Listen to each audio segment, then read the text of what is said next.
Bakit mahirap at magulo pa rin sa Pilipinas? Sa dami ng likas na yaman at galing ng mga Filipino, bakit hindi pa rin tayo umaangat kumpara sa mga karatig nating bansa? Ang sagot ay nasa harapan lang natin, kultura.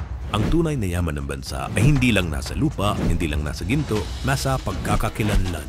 Ay iba ginagamit ang kultura bilang lakas. Singapore, mula sa maliit na isla naging makapangyarihang bansa dahil sa disiplina at identidad. Holland, sinira ng bigmaan ang kanilang mga pamanang puok sa Warsaw pero muli nila itong itinayo. South Korea, ginamit ang kanilang kultura upang sila'y makilala. Sa kasulukuyan, karamihan sa mga progresibong bansa ay may sariling departamento na nangangasiwa sa kanilang kultura. Tayo, mayaman sa kultura pero hindi napapahalagahan. Kailangan natin gamitin ang kultura para iangat ang bansa.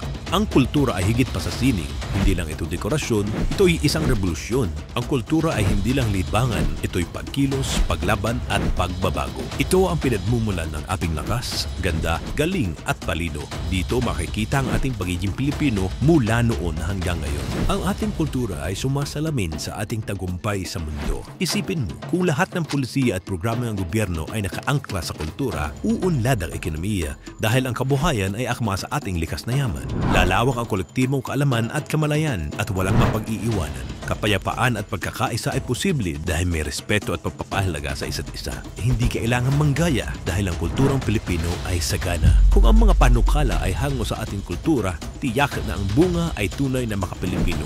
Gobyerno, edukasyon, komersyo, teknolohiya, kapaligiran, kalusugan, turismo at anumang aspekto, lahat mang ito ay konektado sa kultura dahil lahat mang ito'y tungkol dapat sa Pilipino. Bakit mahirap at magulo pa rin ang Pilipinas? Dahil nakalimutan natin kung sino tayo. Kultura ang malinaw na sagot sa ating mga katanungan. Kultura ang pag-uugatan ng ating mga hangarin, pagkakaisa, katatagan at disiplina. Kultura ang kanluwa ng bayan. Kultura ang tunay na lakas ng Pilipinas. Oras na para pagtibayin ang ating kultura para makamit ang pambansang kadakilaan. Panahon na para tumaya sa kulturang Pilipino.